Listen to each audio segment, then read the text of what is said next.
Thank you for joining us this evening. I'm Tammy Morales. I am the new Seattle City Council member representing District 2. I want to thank everybody for joining us this evening. And I really want to thank Marcus Harrison Green with the Seattle Emerald. Thank you, Marcus, for being with us tonight. He and I are really just going to have a conversation about what's going on at City Council, and then we will open it up to questions from the audience. Before I get started, I just want to remind people, because I am a freshman council member, a little bit about who I am, where I came from. Before running for City Council, I was a community organizer with Rainier Beach Action Coalition, where we did a lot of work, particularly around equitable development and around food security.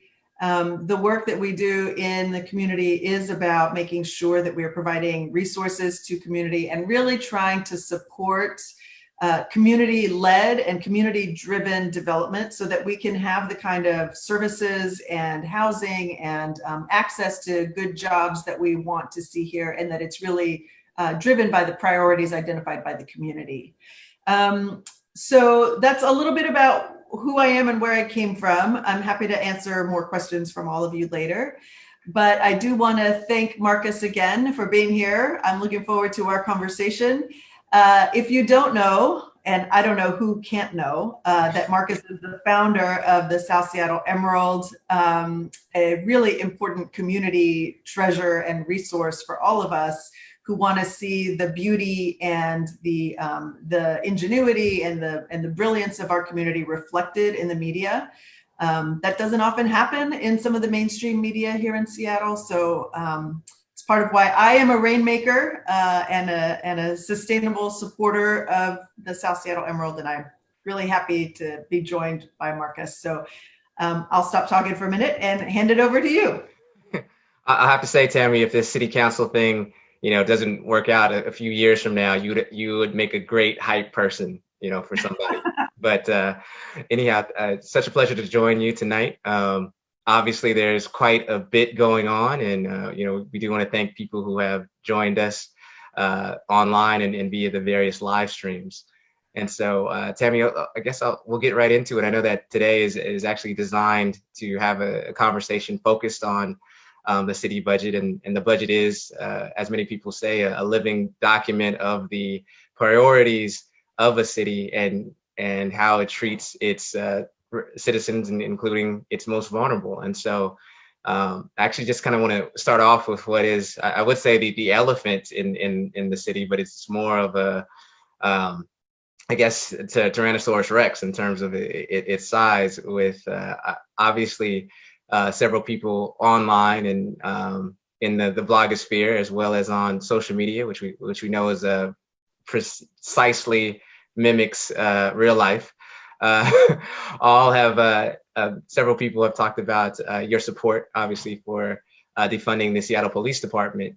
You wrote an op-ed in our publication, The Emerald, that was posted last Tuesday, I want to say, about that support. And obviously, there's been a lot of conjecture around that and some misinformation and so forth. And so I want to start off by asking you could you sort of explain your stance, and then also explain the approach that you're taking with it as it relates to the city budget? Sure, thank you. So yeah, we've received lots of questions about this, and I know it's not just Southeast Seattle; it's the whole city who's interested in this topic. So what I will say is, as Marcus mentioned, I did write an op-ed last week, making really clear my position, which is that I do think that we invest way too much of our public resources in the police department. The police department budget is $400 million a year, whereas the four departments, neighborhoods, housing, I'm going to not remember the economic development, and planning, all four departments combined are, I think, $185 million. So to me, that really reflects a value system that is really out of whack, because at the same time that we're talking about the challenges we have with youth violence, with poor food security, with a lack of housing, we are completely underinvesting in the ways that could actually address some of those challenges and that could dramatically improve the community conditions that lead to the problems we're trying to solve with our overinvestment in police. So I do think that we need to shift priorities and shift the resources and assets that we have as a community into actually serving people. Now, that's not to say that we're going to do this willy-nilly. I know there is a lot of fear about this slogan, defund the police. And I will say I don't find that a particularly helpful tagline for what we are trying to do. What we are trying to do is shift resources and shift the functions, some of the functions of the police department. It's going to take a while for us to figure out what this means. We are working closely with Decriminalize Seattle and with King County Equity Now to try to understand what they mean. And they are also not advocating for random cutting of the department. There is a plan.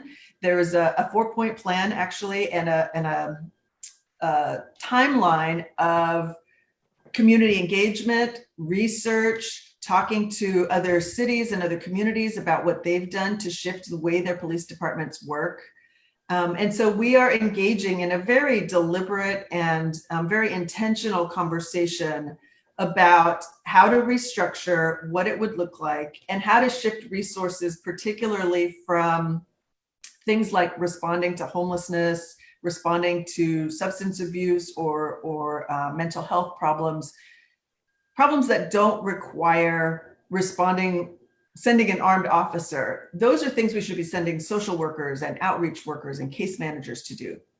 And so that is the conversation that we're having. We don't have a plan to make any of those changes quickly because we know that it needs to involve the community and we need to have a good understanding of what that means. So the last thing I'll say about this is that work we are hoping to begin this fall, and so that we can start making some decisions about what the 2021 budget might look like. But it is research and community engagement that will probably take several months. Right. And these are, oh, sorry, to interrupt you. Well, the last thing I'll say is that conversation is different from the very real conversation we are having about 2020, because we have a $300 million hole in our city budget for the remainder of this year. And those are the conversations that we're having right now, trying to figure out how we're going to plug that hole. But it is a slightly different question than the question of restructuring the department. Understood. And I think that's a great starting point, as I'm sure many people will have follow-up questions. But I did want to orient folks to where we are now with the budget, because many people on this call on this live stream, I'm sure know that in 2019, I know you were not there, but our city council did pass what was then a record-breaking budget of $6.5 billion. We are now at a time period where we are needing to rebalance the 2020 budget. And so can you just sort of, and obviously a lot of that is because of the issues we are facing now with this pandemic we have, but can you just orient some folks who may not know where that $300 million hole has come from and how we are going about filling it? Sure. So in the city of Seattle and really across the state of Washington, we are heavily reliant on sales tax and property tax to fund, and B&O tax to fund city services. That's just how we pay for local government. And that is in large part because of our state constitution that prohibits us from doing things like progressive statewide revenue or a statewide income tax. And so so those are conversations at the state level that need to happen. But what it means is that at the local level, we are left with very few options for how we raise money to fund parks and roads and buses and transit and housing programs. And so when COVID hit, and we had to shut down businesses, and we all were staying home, which we need to continue to do to keep one another safe from coronavirus. But the impact of that is that we stopped spending money. We stopped going out to eat, buying, things, goods and services. And so consequently, our sales tax revenue really plummeted. And so we are now facing a $300 million hole in our city budget for the remainder of the year. And so normally the city's budget process begins in the fall, and it's planning for the next 2 years. Right now, what we've been doing for the last 7 weeks is having a budget conversation about how to fill that $300 million gap for the rest of this year. And when you say we, that's the budget select committee that you are on, correct? Yeah, so the entire council serves as the budget committee, but it is a select committee of the whole to deal with this budget rebalance. Got you. And so, I mean, as a lifelong and proud South Seattle resident, obviously, and you obviously have lived here for quite some time as well. You know that small business is really the lifeblood of our hyperlocal economy, whether it is a place like the Station Coffee House in Beacon Hill, our Island Soul in Columbia City, our Queen Care products, our Jude's in Rainier Beach. And so obviously this is a time where businesses are faced with, quite a daunting challenge, especially in those which are restaurants, or some are deciding to go ahead and open at 50% capacity. Others do not feel that they are, that it is a safe bet to do that quite yet.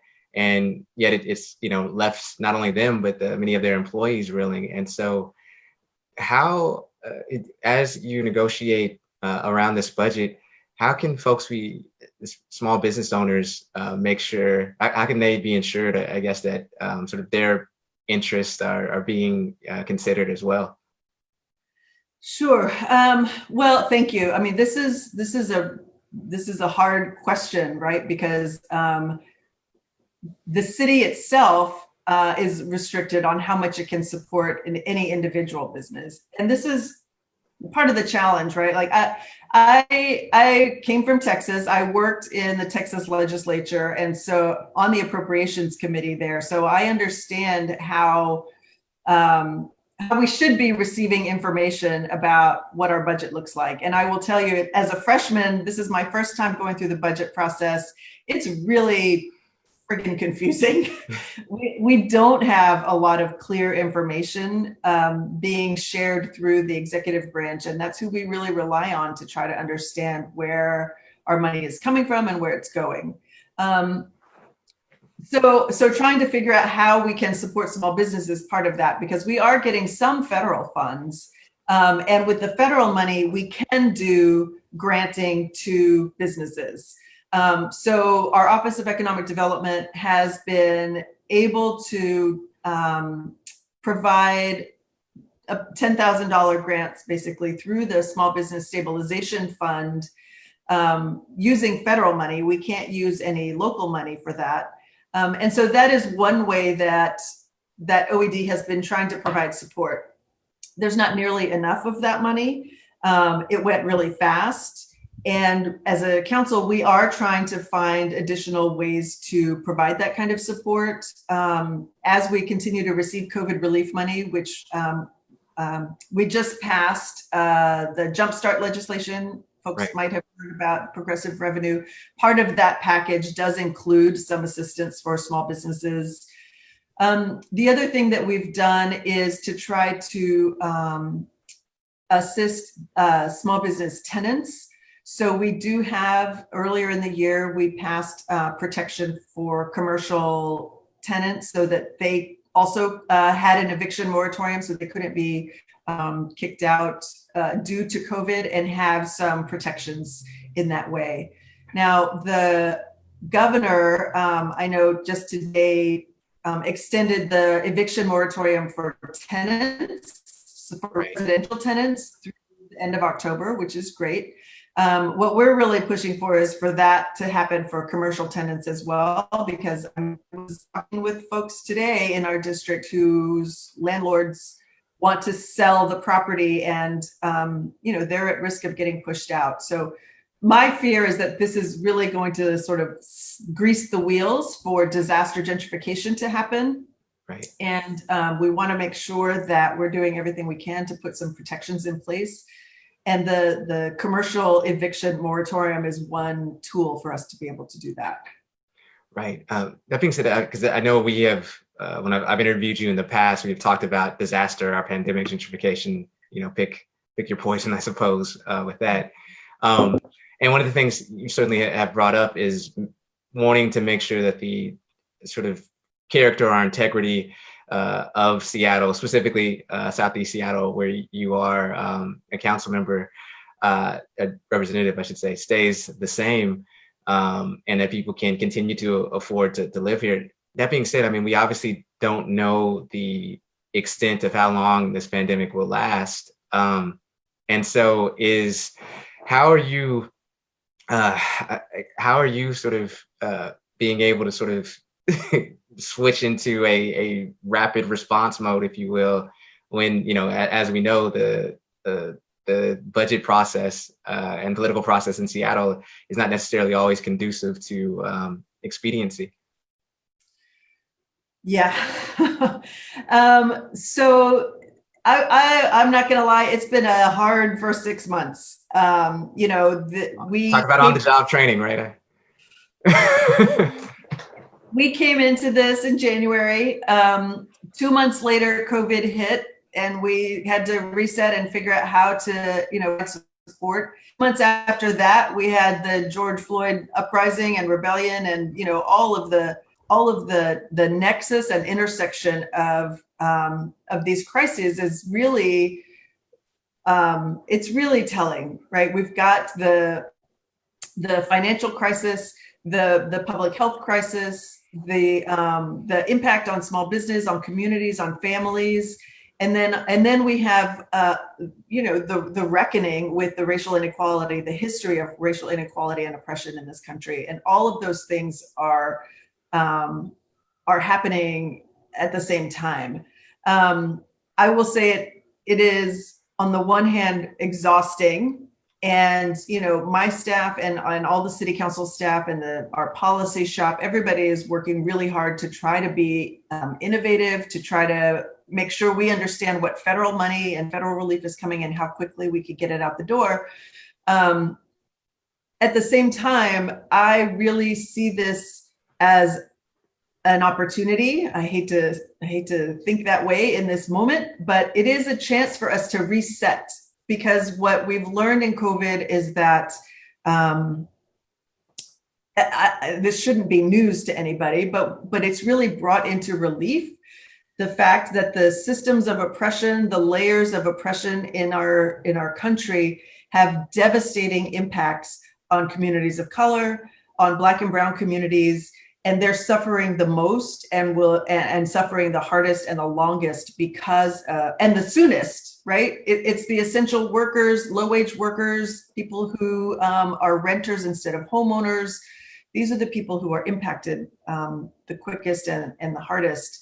And so what our office is really prioritizing is how to make sure that we're doing all we can to protect against gentrification, that things don't get flipped, commercial properties and houses don't get flipped, that we're able to support people in staying, and that we're really making sure that the policies, the decision making is centered on racial equity. So whether we're talking about the budget and what programs get cut, making sure that city workers, particularly Black and Brown city workers, don't suffer most from any layoffs that have to happen. How we make sure that we are contributing to building generational wealth. So these are the kind of values and principles that our office is bringing, and we are trying to implement that by working with community-based organizations, working with our local businesses, like participating in the Southeast the Business Roundtable to figure out how our local businesses need support. Working with Africatown and doing a lot of work with Councilmember Zahalai at King County to figure out how we can work together to put measures in place that transfer public surplus property, for example, to community so that community can own property for housing, for the Youth Achievement Center, for the Rainier Valley Food Bank. That's not going to be public property, but you know, we are trying to make sure that we are shifting resources to community so that community priorities can move to reality. Yeah, and how can people continue to sort of register, you know, their thoughts and opinions and input on their priorities when it comes to things like that? I mean, I will say our inboxes are flooded. So if I haven't responded to your email, I apologize, but we're literally getting thousands and thousands of emails a day, and hundreds of phone calls a day. So I apologize if we are slow in responding to people, but yeah, I had to agree to moderate this just to be able to speak with you. I know that you're so backed up, so I understand. You know, but you know, call, email. When we are finally able to get back to City Hall, we always welcome people to come in. We are also starting again. We had to stop during the budget process, but every Friday we do have community conversations. So you can schedule time to meet with me one-on-one and have a conversation about the issues that you need us to know about. And that is how we're hearing about, you know, projects like the Rainier Valley Food Bank, like the, well, I was part of Rainier Beach Action Coalition, but we're able to get funding to these really important community projects that will be providing valuable service and assets in the community. And that is because of the advocacy that is coming directly from our neighbors. Understood. And I know that I forgot to note before I move on to the next question that even though you are from San Antonio, Texas, yes, you are a Spurs fan, but you are a tried and true Storm fan. So I didn't, you know, yes. Hopefully that'll quill some folks there with the ire. Yes. Anyhow, we have season tickets to the Storm, but I'm sorry to say we just can't do that right now. Yes, but good luck to them in the bubble, obviously. Yes. That being said, I know one of the things that you ran on as a candidate and have continued to support as a city council member is food equity in the area. And even prior to this current COVID pandemic, we didn't have the best, most consistent options, shall we say, for healthy, nutritious food for all of the residents of Southeast Seattle. Now, I know that there have, you know, been obviously some sort of community-led things that have gone on when it comes to food stands and that type of deal. There's also obviously RBAC recently had a huge victory with you know, 2.1 million to begin purchase of their food innovation center, and I know you were there through some of that process as a private citizen. But how can, with so many citizens, so many residents of the area who do, you know, sort of face food insecurity, how is the city being able to support them, you know, from the budget and just continue to support them, you know, depending on how long this continues to last here? Yeah, that's a great question. So we do have some funding available. So we have an emergency grocery voucher program that we were able to roll out really quickly when COVID first hit. And that was some federal money. We're also working on, honestly, just private fundraising, trying to get another, I believe we're trying to raise another $15 million for additional grocery vouchers that can go out to low-income residents. The initial round was just automatically sent to folks who qualify or participate in the utility discount program, or who qualify or participate in the Fresh Bucks program. So that first round, 2 rounds, I think, of funding just automatically went out. Now, I have heard from some constituents that they applied for that funding and were denied. So we are looking into that to see if that was simply an issue of having run out of money, or if there was some other reason why they didn't get access. But programs like that are going to be critical to making sure that people get access. I will say that programs like food stamps, like WIC, are not programs that are run by the city, but it's really important that if you think you might qualify, that you sign up. A lot of times people are eligible for these sorts of entitlement programs, but they don't realize it, or they think that it's really not, it's for somebody else. I will say, in times like this, if you think you might be eligible, please, just get signed up, because it's an important resource for families. We do have the Rainier Valley Food Bank, which and other food banks in the area where emergency food assistance is available. The Rainier Valley Food Bank is pretty tight right now, just in terms of their ability to deliver. They are not receiving, they're trying to set it up as a grocery store, but due to COVID, they have shifted their operations to do grocery delivery instead. And they are doing school backpacks. So for children who would have participated in that program during the school year, that program has actually expanded quite a bit. I just got some more information from them. They've seen a 46% increase in students who are receiving groceries for their families through their backpack program. And their demand has increased, it's increased substantially.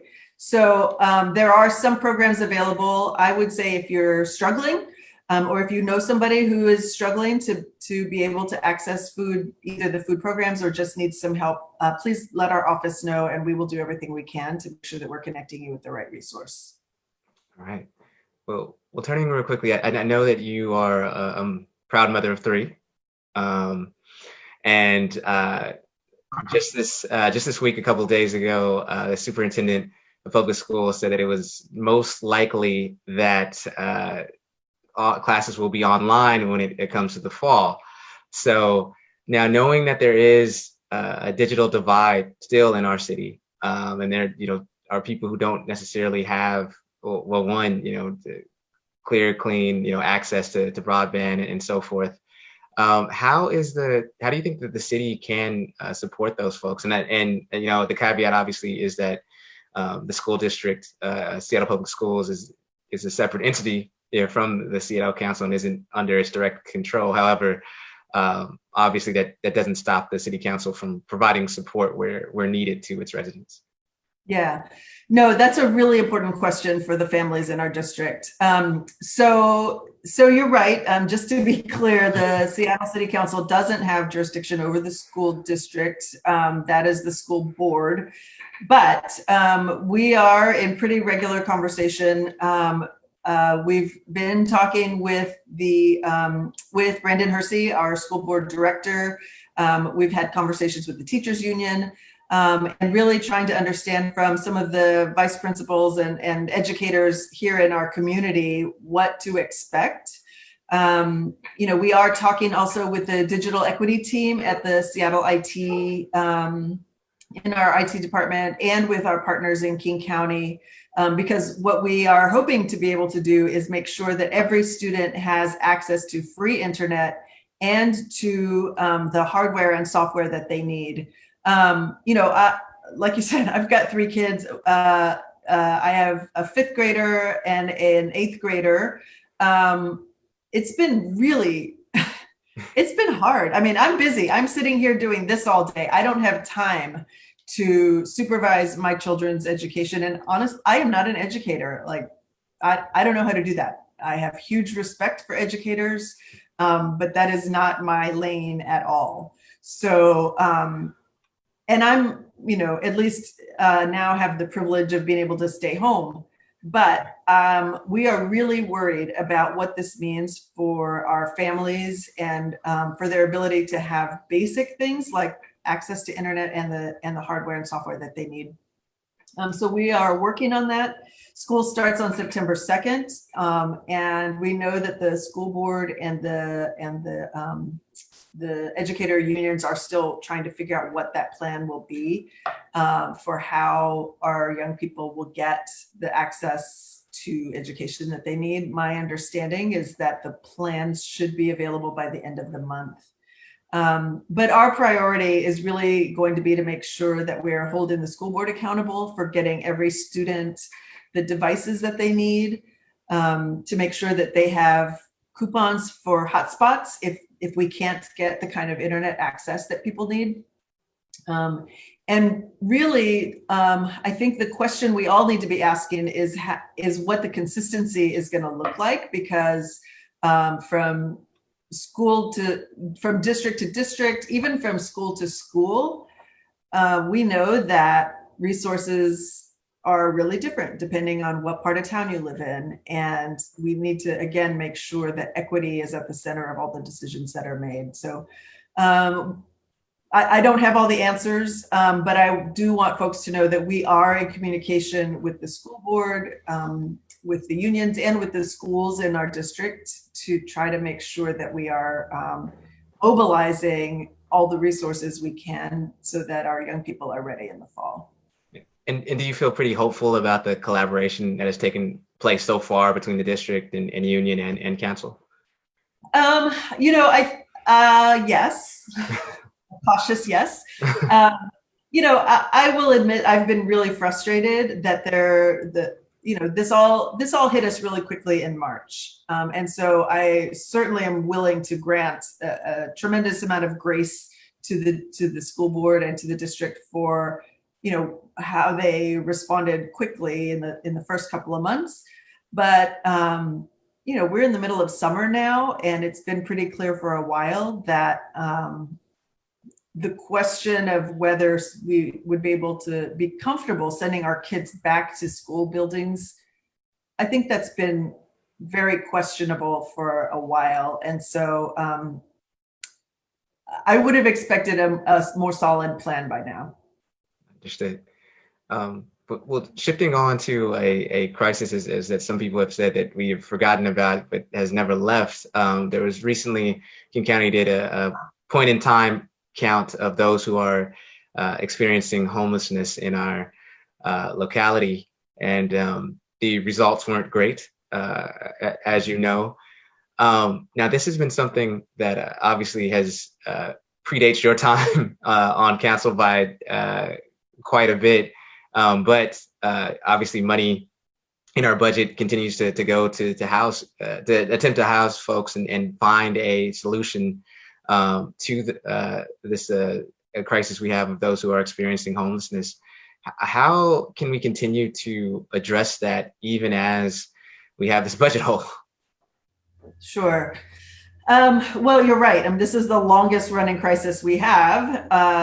In the city, we've had a state of emergency, declared a state of emergency 5 or 6 years ago now. I am proud to say that my office has been in detailed and ongoing conversation and collaboration with service providers, with advocates and organizers since before we got into office, but especially since getting into office, so that we can make sure our unsheltered neighbors have the support that they need. We have to continue fighting, especially now in COVID, for non-congregate shelter, which is honestly where a lot of our energy has been going the last few months. We didn't have enough shelter space before COVID. And now that people have to physically distance in order to be safe, we're really in a crisis. So a lot of the energy coming from our office and from other council members has been around trying to fund more tiny house villages, trying to fund hotels. That's why I am co-sponsoring some of the budget legislation that would allow us to immediately shelter folks in tiny house villages. We have funding to allow for 5 new villages across the city. We're doing that through the Jumpstart legislation that I mentioned earlier. And then through the regular budget process, we're also talking about how we provide funding for hotels, for dorms, for enhanced shelters, for any other options that we have that can really move people into space, get them off the street, get people into more stable living conditions, but do it in a way that also protects their health. And again, I will say that part of the frustration is that we had set aside, I'm going to lose track of the numbers, but I'm going to say $10 million. I won't give you a number, millions of dollars for hotels and for tiny house villages. And the council only has so much authority, right? So the council can draft the budget, can put parameters and draft resolutions that indicate our intent for how city money should be spent. We cannot make the executive branch actually spend that money. And so that is honestly part of the challenge that we're having right now, is that we put aside money for hotels and for tiny house villages so that we could help get people off the street. And to date, the mayor has been unwilling to spend that money in that way. And so, there is a tension there. And we will continue to advocate for that, because especially in COVID, I think it's really important that people not just be sent to a congregate shelter, which if anybody's been inside them, they might offer bunk beds or a place to sleep, but you are right on top of each other. And in this particular moment, that is not a safe place for people to be. Yeah. Have you been given an explanation from the mayor's office as to why that money hasn't been allocated in the way that it was intended to be? I think it is perhaps a philosophical difference. From my perspective, from the perspective of the advocates who do this work, tiny house villages, I will say I've been to several sweeps, several encampment removals. And the thing that people always ask for is a tiny house village to go to, because like any of us, I'm assuming, you want a place to sleep where you can shut the door and lay your head and not worry about the elements or somebody coming to bother you. So that is what people want most. In conversations I've had with the mayor, there is either a lack of willingness to accept that as somebody's real preference, or just a unwillingness to acknowledge that these are stable options, perhaps an interim option, certainly not a final answer to how we solve homelessness. But it is an interim measure that people really want, that could help move them off the street and that could put them in a stable situation until the more permanent affordable housing is available. I don't think anybody's advocating that this is the solution to homelessness, but until we have enough housing to help move people into, I think it's the next best thing, and I think we should be pushing for it. Got it. Now, before we jump into some of our questions that we've sourced from the community, I did want to ask you about Jumpstart Seattle. Obviously, you mentioned it and brought it up a few different times. That was recently passed, and I know you have been supportive of it and bills just like it in the past. I wanted to ask, well, one, why were you supportive, and then two, why do you think that this legislation was able to be successful this go around versus, I want to say a year or two ago when they had a similar legislation that was, then known as the quote unquote head tax that was later repealed by the city council members at that time. So the Jumpstart legislation, well, you may recall that earlier in the year, Councilmember Sawant introduced legislation that was a progressive revenue. So it was a payroll tax on the largest corporations in the city. I signed on to that bill, I think it was in February. And so we had been advocating for that. It was would have generated a substantial amount of revenue. And this is, as you said, Marcus, not my first time supporting something like this. In 2017, we passed, I helped organize with the Trump-Proof Seattle group to pass a citywide income tax. Then we had the employee hours tax. And, when we began this town hall this evening, I was talking about how reliant Seattle is on the sales tax and property tax. Those are taxes that come out of our individual households, right? You and I pay that every time we buy something. If we are homeowners, we pay taxes on that. If you're renters, your landlord pays taxes on their property and very likely passes that on to you as well. So every time we need to buy something for local government, we have to go to a levy. We have to increase sales tax, we have to increase property tax, and it is a really regressive and very inequitable way to finance public services. I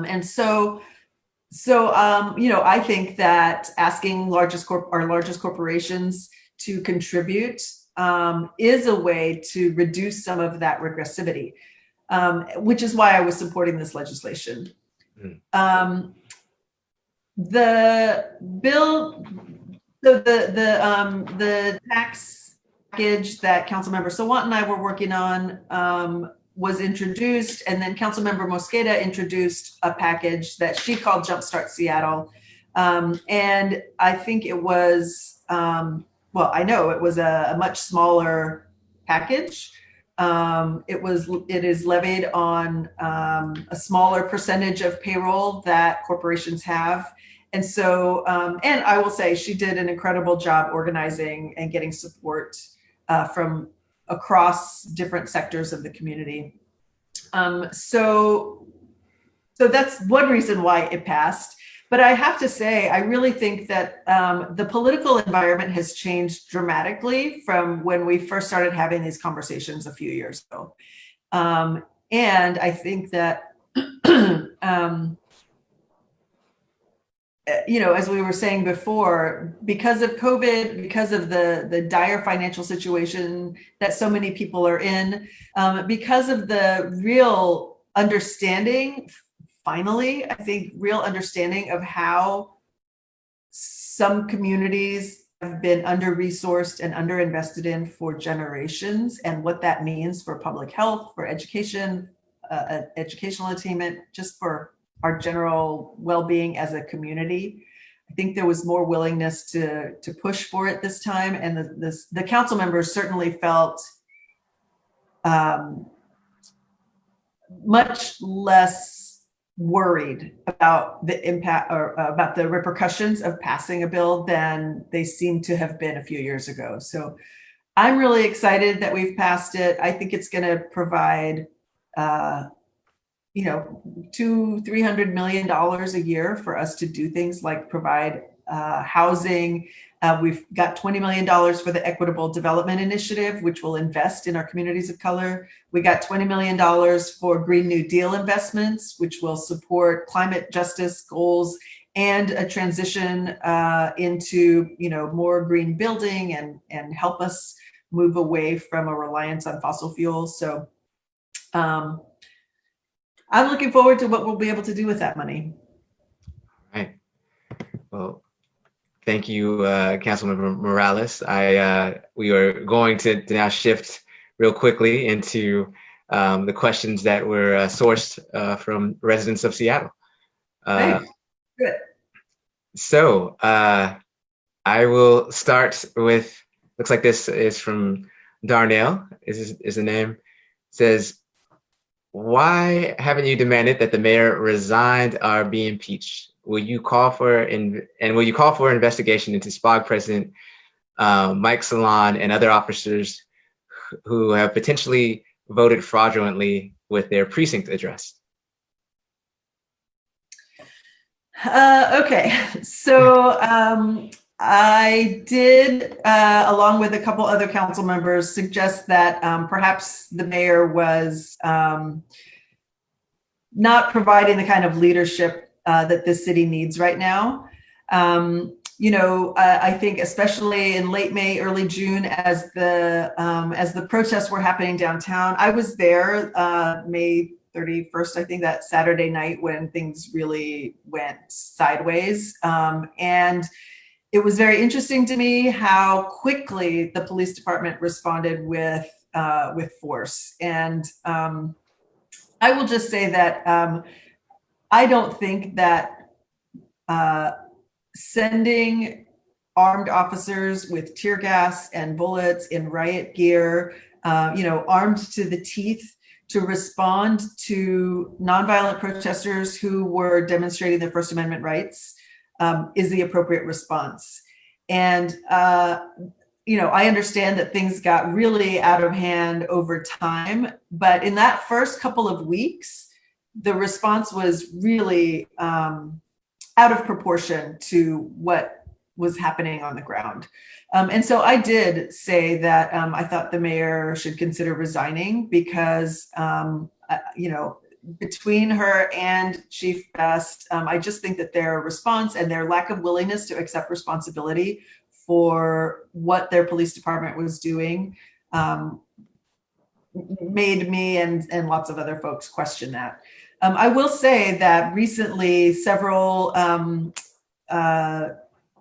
legislative organizations,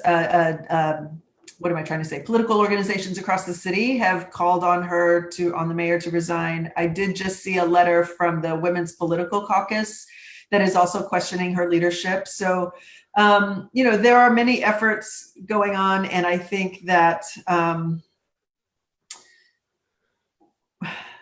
on the one hand, I do think that that the leadership we are seeing is not the leadership we need. And we have so much work to do as a council right now to try to make sure that we are getting resources to the community and really trying to fill this budget hole that I don't at this moment think that we should distract ourselves with what many people are calling for, which is an impeachment process. I just don't think that we have I just don't think that's something that it's time to do yet. Okay. Well, unfortunately, we've obviously had some recent tragedy locally with some shootings that took place in the city, and specifically in the Central District. And then a couple months ago, there was some gun violence that took the life of some young men in the South Seattle area, and afterwards there was a March for Life that was conducted by some local community groups. And so the question is about addressing gun violence and how we do that. I know there have been reports, well, hey, that shows that we actually need to I shouldn't say reports. There have been people who have said that, gun violence, that shows that we need actually more police and we should give more money to them. Can you address that question? Yeah, it's in my mind, it goes back to what we were talking about earlier, which is that we are not going to address the issue of gun violence, of youth violence in the city, by arresting people faster. That might answer a question immediately, but what we really need to do is look at the community conditions that people are living in. And if we provide opportunity for high quality education and food security and good jobs for parents and housing that is affordable, that people can stay in, if we stabilize our communities, that's how we start to address some of these problems. So I know that that's not what a lot of people want to hear. I do think that we have to take many steps back and look at how we can prevent some of the things that we are dealing with, and that is, the point of view, the worldview that I come from, which is just that I think we have to invest in our communities so that we can create thriving neighborhoods where people have hope, where people have opportunity and have the ability to choose better paths, to choose different things for themselves and for their families. I understand that we need to get guns off the street. We need to address, we need to address gun violence, but we do that by investing in restorative justice programs, by investing in alternatives to incarceration, which doesn't provide any sort of rehabilitation.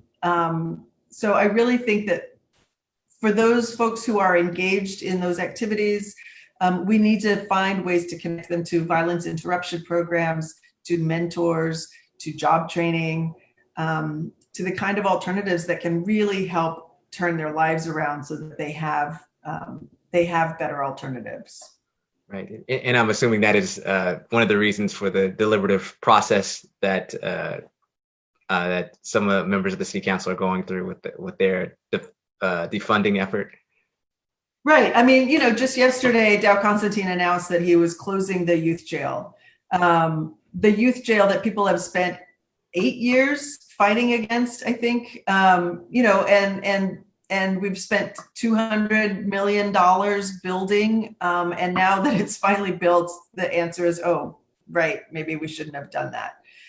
That's money that could have been invested in our communities, could have been invested in alternative dispute resolution programs, in all restorative justice programs, in creative justice. These are the ways that we support our neighbors when they're hurting. And those sorts of preventative measures bear so much fruit down the road, so much richer opportunities for people if we would invest in them while they're young, instead of investing and incarcerating them when they've entered into the system. Got it. Now, this comes from Twitter. I'm not going to pretend to murder this person's name, so I won't say it. But it says, what are your feelings about putting aside some money for the West Seattle Bridge? That is an all-around bad situation. So there will be money for the West Seattle Bridge. Right now what's happening is that there is a community task force. So it is not just SDOT that is making these decisions, but there is a West Seattle Bridge community task force that includes South Park neighbors, Georgetown neighbors, folks from West Seattle, and folks from SDOT and other entities, working together to figure out what the right answer is about whether to repair or replace. And that's sort of the crux of the question right now. And the original announcement was that if we repaired the bridge, it might last for another 10 years. I think they're doing constant engineering analysis, and my understanding is that the thinking now is that different kinds of repairs could help the bridge last as long as 15 years. But eventually it's going to have to come down and get replaced. Whether that is with a new bridge or with a tunnel is also part of the conversation. So I'm not an engineer. I'm also not on the task force, but we are kept apprised. I'm going to say more than weekly. Every couple of days we get updates. And so, yeah, the conversation about which option to choose is ongoing. I think I don't have that in front of me right now, but I think their hope is that by the end of the summer, they will have made a decision about which choice to make, which option to choose. Sorry, I've got something in my eye. No problem. Well, our next question says, with police defunded, what do you propose dealing with all small businesses, such as ones in Pioneer Square, who are dealing with repeated break-ins, window breaking, violence, and attack of store employees? Will smaller communities like Pioneer Square and Georgetown be forgotten? So I want to thank you for that question. I want to say again that what we are looking at is a shift in functions of what the department does. So we have, as I said, the officers who are responding to homelessness problems, officers who are responding to mental health issues. And there is a real interest in moving those folks out so that there is greater capacity to for whatever regular kind of policing we might want to do. I will say that we haven't made any decisions yet. I just want to be clear about that. The kinds of conversations we're having are whether we should shift our focus to more of a public community safety and violence prevention, for example. This is something that they are looking at doing in Minneapolis. So, they are theoretically disbanding the police department, but they're replacing it with a community safety and violence prevention department. In Camden, New Jersey, I'm sure a lot of folks are hearing about what different kinds of communities are doing. The city itself completely disbanded the department, but they shifted all those responsibilities to the county. So I will say again, we haven't made any decisions. We are exploring what a restructure could look like so that we can ensure community safety, so that we can shift resources that don't require an armed officer to respond and shift those resources to community instead. And so that we can invest in Black and brown communities in the kind of solutions that we are hearing community wants, whether it's for housing or job training or, dealing with homelessness options, or investing in our young people in a different way. So yeah, I'll stop there. We haven't made any decisions yet, is what I'll say. All right. Well, this next one comes from D Powers. D says, Seattle had vehicle residents sheltering in place with minimal interference from SPD's parking enforcement during the stay-at-home mandate. With parking enforcement restarting on July 19th, the people living in their vehicles are once again subject to harassment and frequent impoundment of their homes. Does the city have any ideas or plans to help vehicle residents keep their shelters and not add to the population that lives in tents? Sure, that's a really important question. Thank you, Dee. This is a concern that my staff and I had about parking enforcement starting over again, because we know that many vehicle residents do feel unsafe when they're interacting with the RV remediation team. Excuse me. So I will say that we are working to replace the navigation team with trusted agencies like LEAD and REACH. These are organizations that are very experienced and are doing street outreach and case management already. And these are the trusted organizations that people go to. So having the police involved in those interactions has really been counterproductive. And so we're trying to shift the way that works. And we really want to prioritize harm reduction. We want to prioritize mental health and service referral for mental health needs and for addiction services and for shelters. So, we would certainly be open to discussing these kinds of approaches with vehicle residents, because we really do think that moving folks toward a more humane, honestly, a more humane outreach and case management process is going to be much more fruitful than just moving people from one neighborhood to another. Got it. The next question says, today marks the 5th anniversary of Donny Chin's murder. What can we do to keep his investigation relevant? I'm sorry, say that again, Marcus.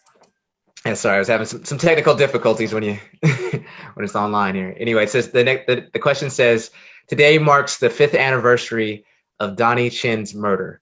What can we do to keep his investigation relevant? Oh,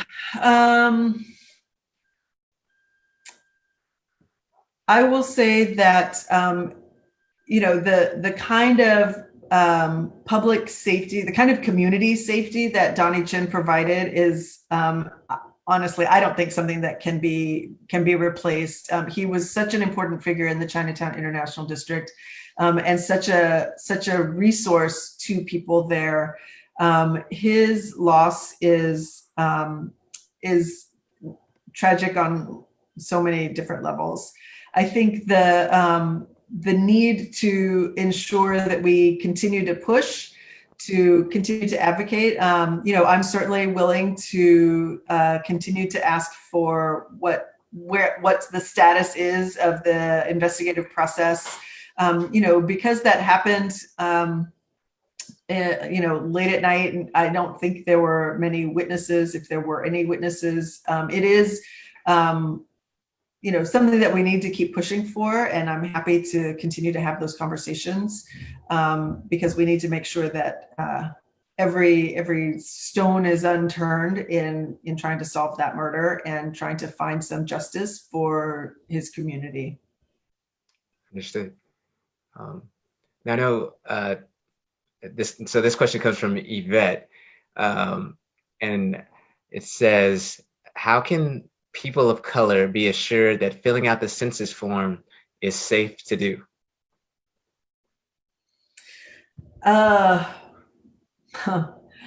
Well, I would say, we have a lot of trusted advocates. A lot of community organizations across the city have been working really hard to encourage particularly immigrants and communities of color to fill out the survey. It's so important that we get an accurate count of who is in our community. That said, I know how fearful people are of what the possible repercussions are. So we have people out in advocating and working with community in different languages, working in different ways, and the survey form can be filled out online, or it can be filled out on paper. So if you are more comfortable filling it out on paper, and personally I am, I did fill it out on paper, I didn't want to do it online, then that is an option. And I would say, especially with the Russians doing who knows what, I don't blame people for being fearful. And it is really important for all kinds of federal funding that we get, that we have an accurate count. So my plea would be that if you are nervous, to do it on paper instead, so that we can get access to the resources that we need for our community. All right. And Tammy, I know we have approached the finish line here, but I did want to ask one more question. I know that there were quite a few people who are, feeling a bit on edge, and we are in a sort of a state of precarity in many ways. Are there some words you have for the residents of D2? Just to, I don't want to say that everything is going to be okay, but some, but at least some sort of assurance that that our city council representatives are wanting to try to continue to obviously look out for them, and that you are obviously open to inputs and feedback and so forth. Sure. Thank you, Marcus. And I do want to thank you for being here and for helping guide this conversation. It's really good to see you, and I look forward to the time when we can actually go have a cup of coffee together. I'm not going to lie, this has been really hard. As a freshman coming into this position, I had lots of ideas about what I wanted to do for this community, lots of plans and commitments that I made on the campaign trail for how we were going to make sure that the South End was represented on City Hall. I think we're still doing that. It's just obviously very different from what we had expected. what I will say is that our commitment to this district is to live by our principles, and our decisions will be guided by our values. And the office itself is really guided by, we say this all the time, so if you've heard it before, I apologize, but our office is guided by 3 principles: centering racial equity, really making sure that all of our decisions are grounded in whether they meet our priority for racial equity in our community. Democratizing access to power and resources, which is why we are excited about the participatory budget process that people are talking about, because that is one way that we can get out in community and hear from you about what your priorities are. It's why we do things like the town hall and why we do things like the community conversations on Fridays, because we do want to hear what you have to say.